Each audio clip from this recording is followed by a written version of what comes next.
estrategista, né? Foi ele que começou esse trabalho todo e o Eduardo Bolsonaro é um símbolo, é o filho do presidente, filho do réu.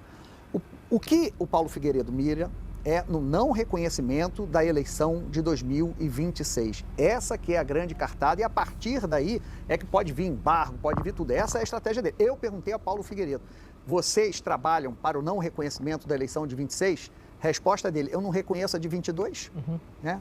Como o Bolsonaro também não reconhece, como está no cerne, na semente do golpe. Como então, o Trump não reconheceu a derrota dele para o Biden, né?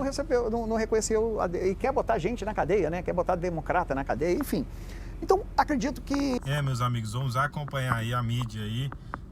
Tá chegando aí o julgamento do presidente Jair Bolsonaro e eles estão aí desesperados, com medo das leis magníficas que vão chegar aos ministros aí, o Flávio Dino, o Barroso, o Zanin, principalmente os meninos da primeira turma, que é o Zanin, o Flávio Dino, o Dias Toffoli. Esses são os ministros aí com a grande chance de chegar a lei magnífica até ele, os ministros da primeira turma que vai julgar o presidente Jair Bolsonaro aí, e eu tenho certeza que a lei magnífica vai chegar neles, que o mundo está de olho aí nas atrocidades que o STF brasileiro está cometendo, e a mídia aí está reagindo em desespero, sabendo que o governo americano vai reagir às atrocidades que o STF e alguns ministros vêm cometendo.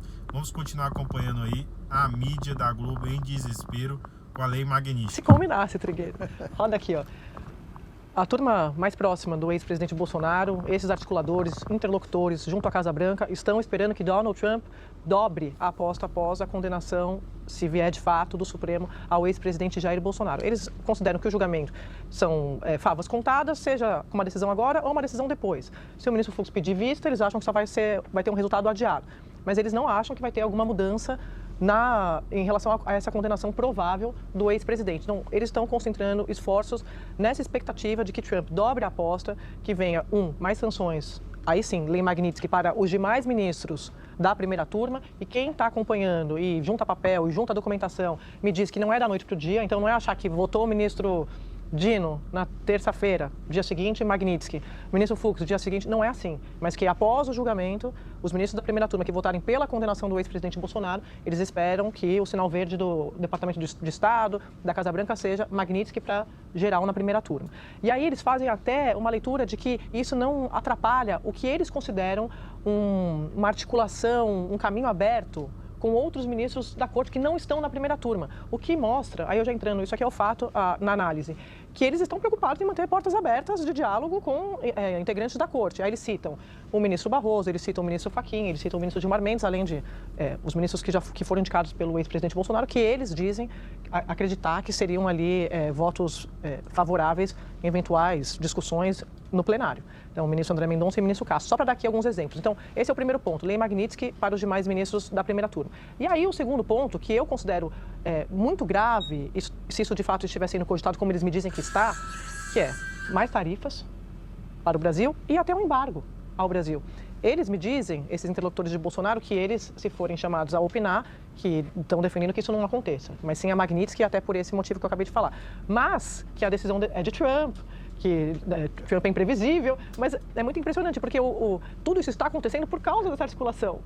É só por causa disso. Então, assim, você não tem como prever o que o Trump vai fazer, mas o Trump vai fazer porque o objetivo é garantir que o Bolsonaro saia livre desse processo todo de tentativa de golpe de Estado. Então, só para fechar, essa é a grande expectativa desse núcleo central ali, crucial, do ex-presidente Bolsonaro. E aí tem a via política, que é anistia, como eu já contei aqui. Para amanhã, eles estão às voltas, ao líder do PL, Sóstenes Cavalcante, às voltas com um texto, como ele já me disse, para apresentar na reunião de líderes sobre anistia.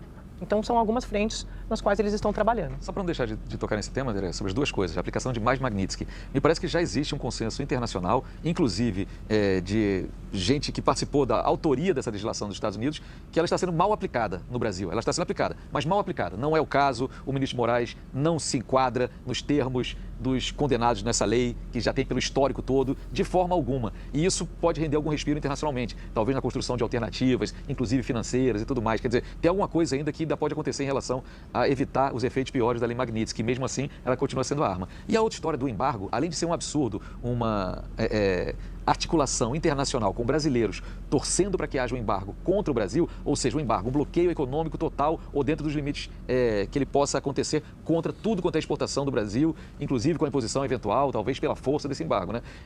Mas a ideia do embargo, a gente tem que pegar aonde que ele acontece, o que os Estados Unidos já conseguiram com isso. Como porque funciona? A ideia era o quê? Mudar o regime, mudar então quem está mandando no Brasil. Vamos lembrar, há mais de 70 anos o embargo econômico contra Cuba, que não conseguiu mudar o regime. Muito antes, pelo contrário, deu a Cuba a melhor desculpa para dizer por que não consegue abrir o país. Não conseguimos abrir porque o país é vítima, alvo de um embargo ilegal dos Estados Unidos. E aí você pode discutir todas essas desculpas do regime cubano e tudo mais. Mas que, de fato, o embargo não alcançou os objetivos desejados, não alcançou. O próprio Irã, que não sofre um embargo total, o Irã dos ayatollahs, mas sofre um bloqueio em boa medida das suas exportações, sua capacidade de negociar seu petróleo no mercado internacional e tudo mais, tampouco há o enfraquecimento visível e considerável. A Rússia, com todas as sanções contra ela, tem conseguido vender, não apenas, a gente vai falar disso, eu imagino, ao longo do programa, está lá o Putin reunido com Xi Jinping, com Narendra Modi, muito graças ao impulso dado por Donald Trump. Então, munição para os opositores. Claro, você acaba alimentando a oposição, a ideia de você ter relações melhores com os Estados Unidos. E o Brasil, eu sempre repito isso, tem todo o interesse em ter relações melhores com os Estados Unidos. Relações comerciais, os dois países têm muito a lucrar com isso. Relações culturais, trocas e tudo mais, tem tudo a lucrar. Portanto, é uma articulação, uma artimanha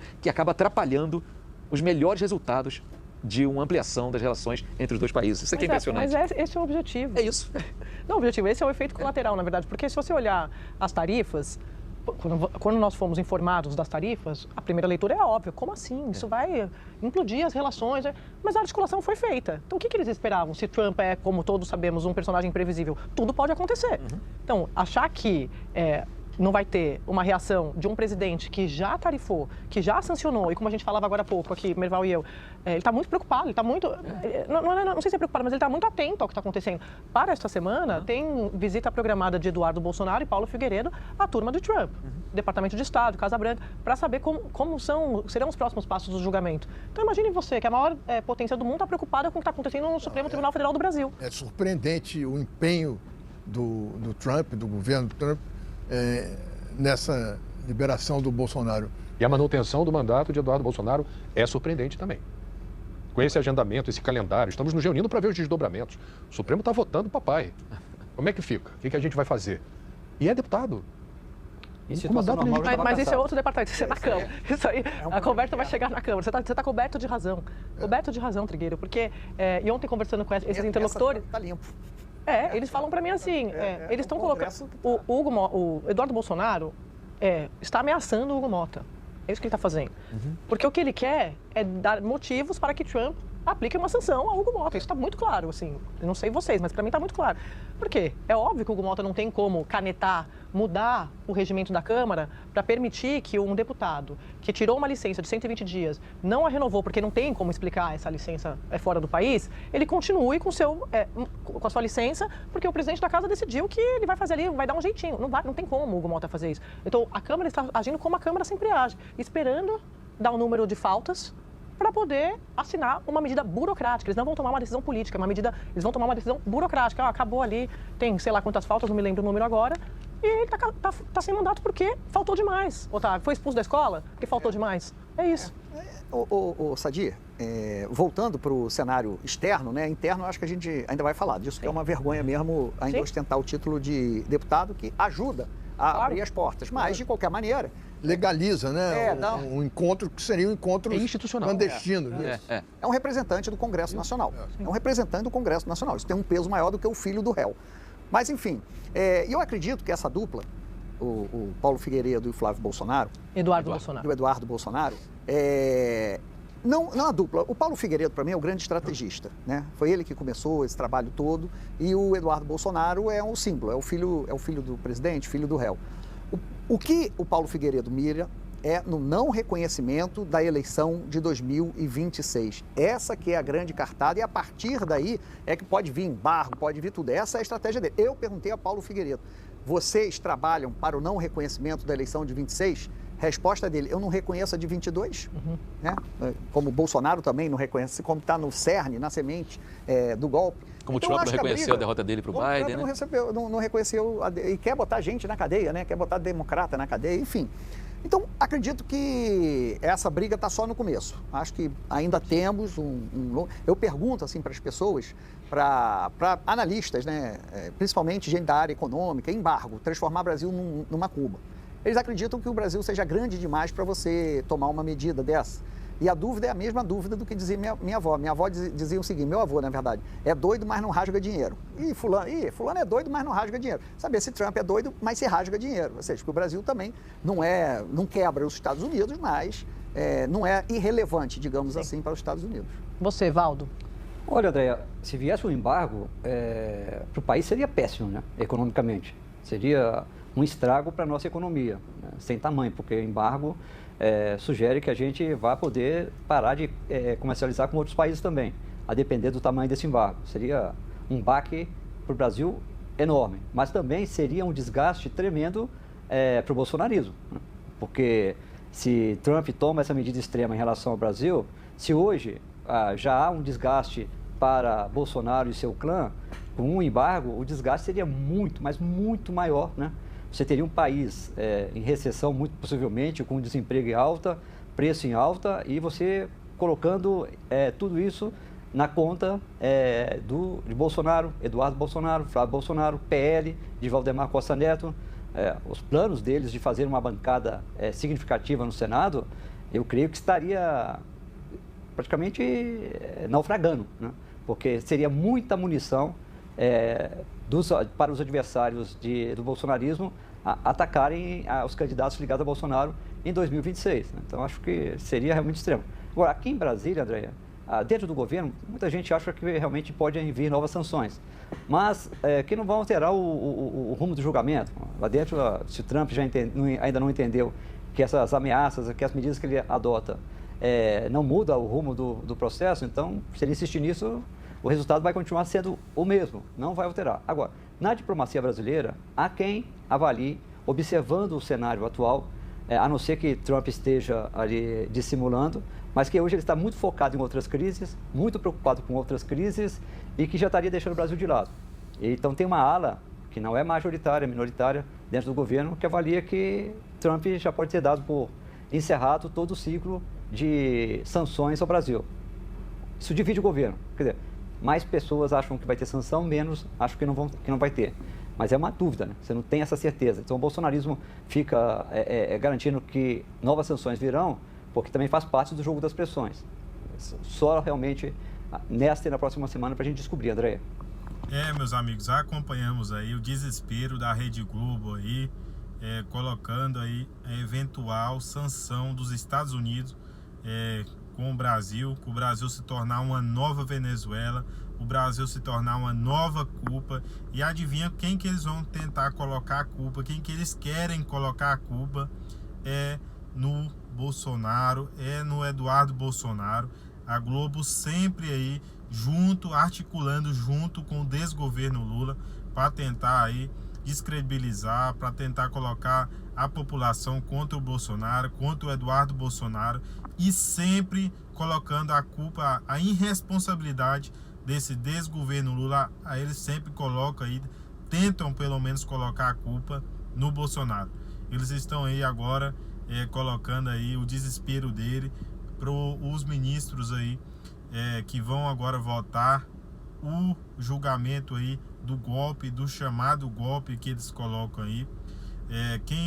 Os ministros que podem estar votando, eles temem que o governo americano pode estar sancionando eles, os ministros, com a lei Magnitsky, e bem provável que isso realmente aconteça, principalmente o Flávio Dino aí, numa canetada, tentando ajudar o Alexandre de Moraes, tentando colocar ele como se ele pudesse, mesmo com a lei sancionada, com a lei Magnitsky, com o Alexandre de Moraes, tentando ajudar para ele ter contas em bancos brasileiros, que a lei Magnitsky não podia alcançar ele nesses bancos brasileiros, mas todos os bancos brasileiros têm aí investimentos, capital estrangeiro. Os softs que eles usam dos bancos também são americanos, então não adianta o Alexandre de Moraes estar tentando, e o Flávio Dino está tentando ajudar o Alexandre de Moraes, mas não tem como. O consórcio comunista do Brasil não vai ter vez, e eles sabem disso, que eles vão tentar forçar a barra, tentar condenar o Bolsonaro, mas a população está atenta por tudo que eles estão fazendo, e não somente a população brasileira, mas também o povo americano. O presidente dos Estados Unidos está muito atento a tudo que está acontecendo agora. Vai ter agora 7 de setembro, na independência do Brasil, uma mega manifestação em apoio ao presidente Jair Bolsonaro, em apoio a todos aqueles que contra esse consórcio comunista do Brasil. E 7 de setembro o Brasil vai dar uma resposta a esses ditadores de toga, a essa militância da Globo aí. E se você está assistindo esse vídeo, eu queria te pedir uma coisa: já se inscreve no canal, já deixa aqui o seu like para você acompanhar todos os vídeos aqui do canal. E é muito importante você deixar o seu like, deixar o seu comentário aqui de indignação. Comente aqui também da onde você está assistindo esse vídeo, qual é a sua cidade, qual é o seu estado. É muito importante, deixa aqui o seu comentário e se inscreva no canal. Tamo junto e até o próximo vídeo.